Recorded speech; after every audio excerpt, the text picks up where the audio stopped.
Thank you. Thank you, Mr. Secretary General of the Conference. Mr. Ed Elmendorf, President of the UNA USA.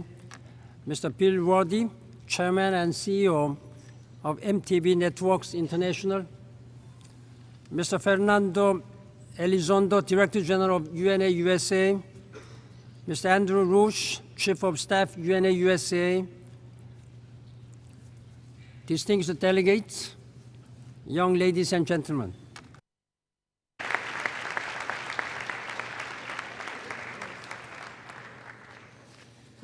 Okay, is this an MTV crowd? Woo! This is definitely an MTV crowd. So we're not used to being in this level of respect, MTV, and so it's a particular pleasure for me to be here. We're not normally invited in these amazing halls, and the UN is making us cool, so we're happy with that.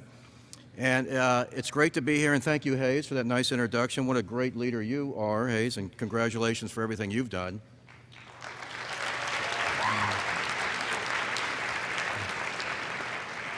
So yes, it is a great honor to be here tonight and help open this year's conference. And I was listening to the Secretary General, and how impressive is he, Ban Ki-moon? Wow.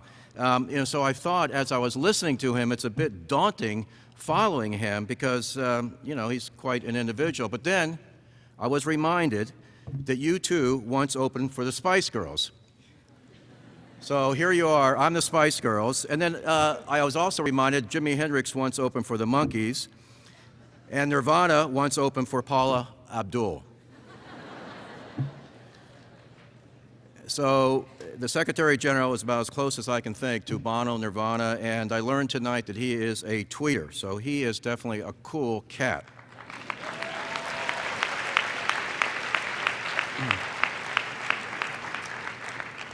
So speaking of cool cats, I congratulate you all for being part of this. What an impressive gathering you are. And I congratulate the UN and also, of course, the UNA, USA Global Classrooms for bringing it all together. All of you are well on your way to being global citizens. And I really, really mean that. And you're dedicated to already upholding the UN's great belief, which is, I'm sure you know this, but which is to promote universal respect for and observance of human rights and freedom for all. Now, the combination of your youth activism, and you are activists, and the UN is a powerful force. We at MTV and Nickelodeon, we love brands, and we are in the heart, here we are, in the General Assembly of a very, very ambitious brand, the United Nations. And I've always been intrigued by the power of the UN brand, United Nations, Uniting Nations, or Nations United. And as challenging as it sounds, it is the highest of goals to unite, to bring nations, and bring people together for the greater good. And you're right, Ambassador Barton, it is a miracle, and miracles are part of the planning of the UN. I have had the privilege of working with the UN for nearly 20 years now, from UNAIDS to UNICEF, all around the world, and many of our partners are here, Jimmy, Amir, great partners. But I'm lucky enough to combine that with my job at MTV and Nickelodeon. All the time being surrounded by young people, creativity, and music. Hey, I get to listen to artists like Naz, which by the way is short for Nasir bin Alu Dara Jones. I get to listen to Naz sing or rap in I Can. If the truth is told, the youth can grow. Read more, learn more, change the globe. Woo!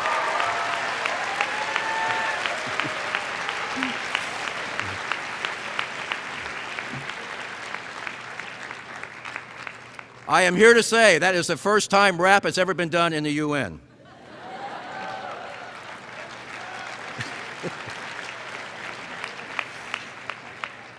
Okay, so when you bring youth activism to the UN and add a little music, better than I just did, you have an undeniable force to change and to unite.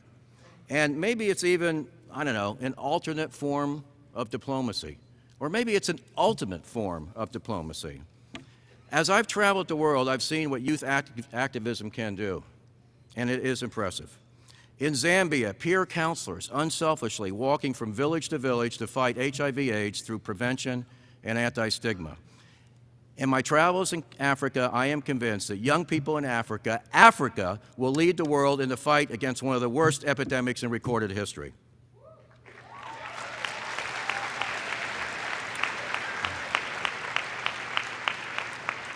You can see the determination in their faces. I wish everyone could see their faces.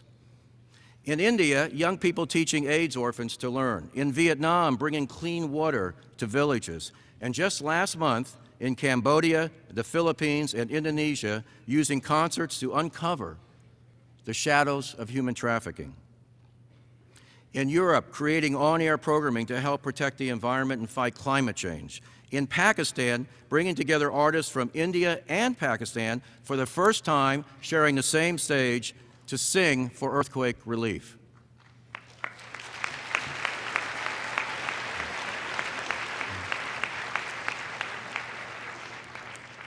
And 3 months ago, in New York, in London, and Los Angeles, giving artists a platform to raise money for the recent tragic earthquake in Haiti.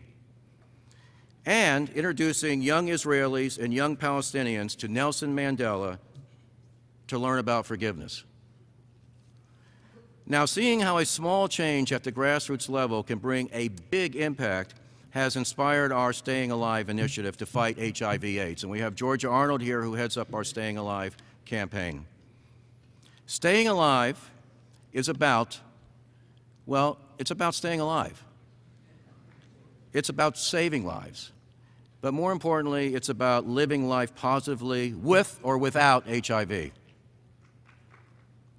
We are now up to 230 grants in over 50 countries, all to young people with no resources, and although some of our grantees have tragically fallen to this epidemic, their legacy and their work continues onward.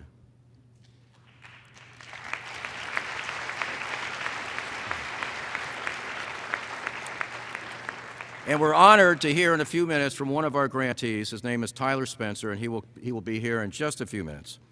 Now, this youth activism has had a tremendous impact. Coming together is an irresistible force and can be a force for change, and whether it's for freedom, global health, or the environment. In my travels, I've seen the world has an amazing array of diversity. As you two so aptly put it, we are one, but we are different. We are different, but we are one. At MTV, we have a unique ability to be seen and heard on a truly massive scale. We have 200 channels in 160 countries. 2 billion people can watch us. We realized long ago that to truly connect with our audience, it was not about importing culture in. Instead, it's about reflecting culture out. The flow of culture has become a two-way street, and it's a vehicle for cultural exchange which brings us together, can break down barriers, and promotes understanding. Whether it's playing Urdu in India, bringing Kwaito pop from Kenya to UK, or just having Call the Prayer on our Muslim channels, it's about reflect and respect for local culture. Now, we have also learned that media, even television can actually be a force for good. It can educate, it can inform, and it can inspire. Yes, the world is a complicated place with what seems like an endless array of problems. But in the next few days, remember the power of youth activism. So be an activist. Try to make a difference, no matter how small it is. Do something, do anything, never give up, persevere, all for the greater good.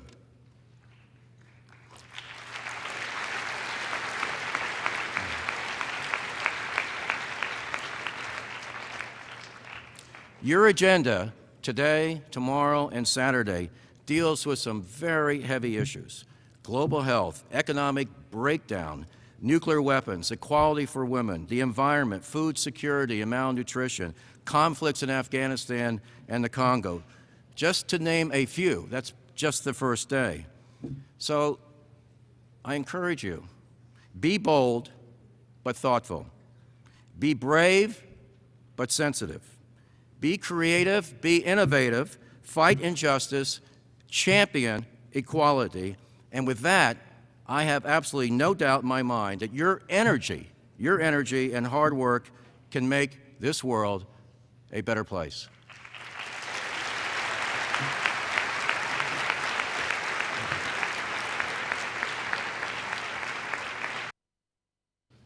Okay, so we're going to finish with a video, and I like just to show you a flavor of the work we do, which can be anywhere from 30 seconds to a 90-minute film. And so it's a hot mix, and it'll just give you a little bit of the tip of the iceberg and a small sample. But most importantly, it's the first and probably the last time an MTV video will ever be shown in a General Assembly. So I've already apologized for the content. With that, let's roll the tape.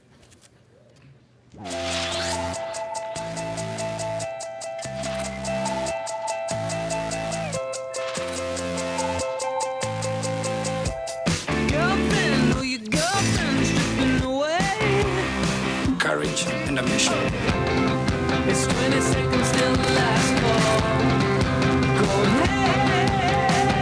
It's not a miracle we need it. But no, I wouldn't let you think so. Yeah, we gotta speak soft and listen harder. It's right in front of our face, but we don't even bother. Think about it. Think about it. Be about it. Don't be afraid to speak about it. Don't cry about it, even though they lie about it. Set a fire, inspire. Don't turn your other cheek about it. Can't change the world overnight, but we can start by saying I think we all need to stop being selfish and really start thinking about the world as a whole. history.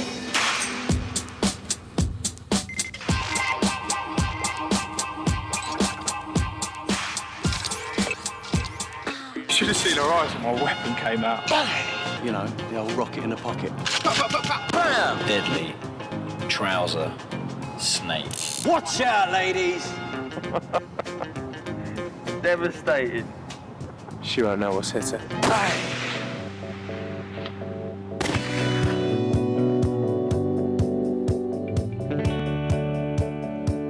Money's not a condom. I'll never forgive myself if I've made him sick. Your silence is not going to protect him. I put you at risk. No matter how bad it is, you will always find someone who will help you through it.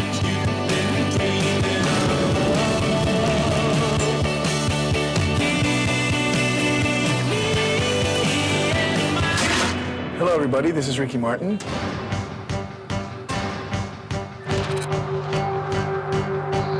Fastest growing populations contracting HIV is people under 25. It's okay to say no, it's okay to say yes, but if you're going to say yes, be educated. You can't put somebody else's life at risk. If you're going to screw up yourself, then that's your deal, but don't bring other people into it. There's a fine woman on your bed, and she's probably half naked. She's like, baby, come to the bed right now. But what I'm telling you is do not go to that bed without the condom, homie. Get strapped up, all right?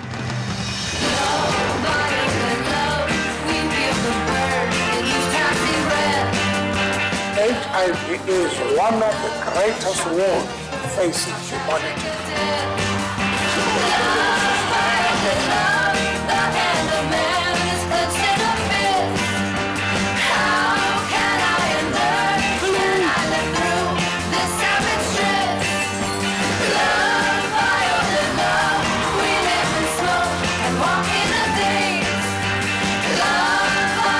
Something that beautiful can come out of this.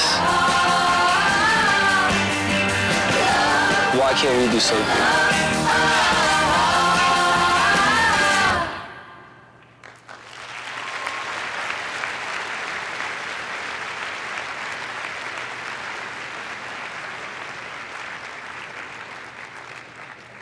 All right, I believe we have some time for a few questions from the audience. Right there. My name is Sang-Woo Han, and I go to Francis Lewis High School in New York City. I'm a delegate in the GA3rd, and my question is, what do you think is the most important and most effective way to educate young people around the world about HIV and AIDS, and what stigmas still exist that make it a challenge? Good question. We think because the AIDS epidemic is coming up on its 30th anniversary next year, that there's a tremendous amount of fatigue. So the way we approach it is to be as creative and thinking out of the box as possible. And we'll use anything. We'll use animation. We'll even use humor. And obviously we use the celebrities. You gotta love Wycliffe. He's one of the best. Yeah. And Beyonce does the same thing from a woman empowerment point of view. So what we'll do is be creative, really, and tell it like it is. Young people, as you know, have come to expect the truth, and they won't accept anything less. So anything from a 30-second spot to a 90-minute film. But really, more importantly than that, is to weave messages into everyday programming in a creative way, whether it's television shows, movies. We just finished a series of half-hour reality/soap operas in Africa, and the ratings are as high as 70. In other words, 70% of the audience watches it, and 90% of that audience takes it on board and actually it says it has an impact on what they do. So I think the answer is to be very creative. And while the statistics are important, they are somewhat overwhelming, actually. But your eyes tend to glaze over, and I think you got to take the epidemic to a personal level and show how it affects people in many different ways. It's actually a very insidious epidemic that way because there's a number of ways it can affect us, and it knows no boundaries. It knows no geographical boundaries, knows no age boundaries, and it knows no demographic or position in society boundaries. AIDS affects and can affect everybody. And we have done a tremendous amount of work, obviously, on prevention. We've seen the needle move on prevention, particularly with condom usage, but other ways as well. On the stigma side, it hasn't moved as well as we like, going to the second part of your question. And stigma is a particularly, again, insidious part of this disease because there's no reason for it, there's no excuse for it, and there's just no time for it. And so we talk a lot about discrimination and how it should not be, and we use celebrities again, and we show that living with HIV is part of life, for example. And I just wish we could move that needle further along. It's moved a little bit. We have to keep working at it. One of the consequences of stigma is that we don't get tested because we don't want to know. So consequently, there's a lot of people, percentages could be as high as 50, maybe even higher percentage of people who are HIV and don't know because they haven't been tested. Testing should be part of normal life and normal behavior, and we shouldn't have the consequence of discrimination. So you have to surround testing with support. Obviously, treatment has to be available, counseling, and empowerment. And with that, we hope to move the stigma needle a little bit further along.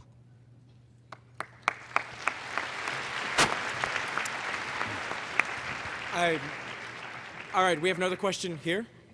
My name is Bridget Ledak, and I go to Westlake Academy. I am a delegate in the World Trade Organization. My question is, how can the UN and multinational corporations work together to address some of today's most pressing issues, such as sustainable development, poverty, and global health?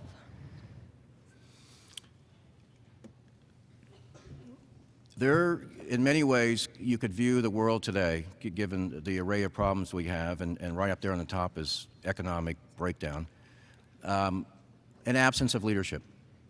And this is where you come in, by the way, because we need leadership in this world. And one thing that I've noticed working with young people like yourself is that compared to earlier generations, and certainly my generation, this generation has more reason for hope than any generation in memory, because I've seen the traits of character, service, and leadership be very high. And that's what you are, and that's why you're here, obviously. So that gets to how can we work together with the UN. And it's not just us, obviously. It's all multinationals, as you said. And I think it's an opportunity. It's a real opportunity, regardless of what sector you're talking about. Finance, media companies, consumer products companies. And there are many companies that do it. And the partnership actually works quite well with the UN. But it's not only the UN, it's also foundations, it's NGOs. We reach out to everyone and work with everybody, governments as well. And the partnership, if it's done correctly, can be very, very effective. And again, I think it's a tremendous opportunity. Every business, every multinational corporation should be part of everything you just said. Certainly poverty eradication, all the issues that you're discussing, business and multinational corporations should play a much bigger role.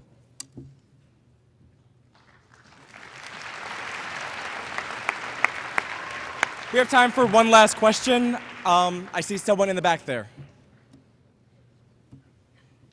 Hello, my name is Arjun Hans. I go to Amity International School, India. I'm a delegate in the International Atomic Energy Agency. My question is, what do you think are the biggest differences between our generation of social activists and those who came before us? What is the media's role in helping to advance social causes? Thank you.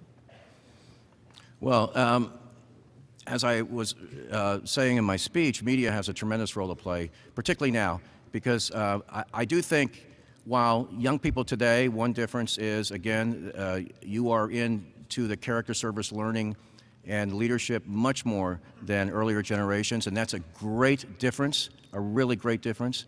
But unfortunately, you're surrounded by more problems, certainly than in any generation that I grew up with. And I think that those differences, though, present, again, a terrific opportunity for leadership.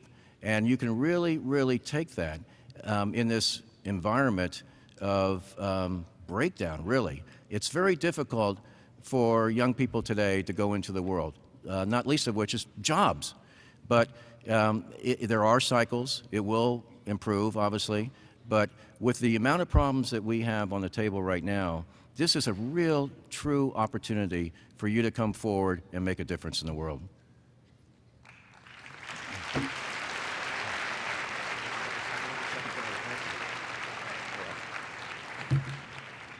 Thank you, Mr. Roedy, for being here today. I speak for the delegates and the staff when I say that your passion for helping those in need both shows and inspires. So, thank you. Thank you.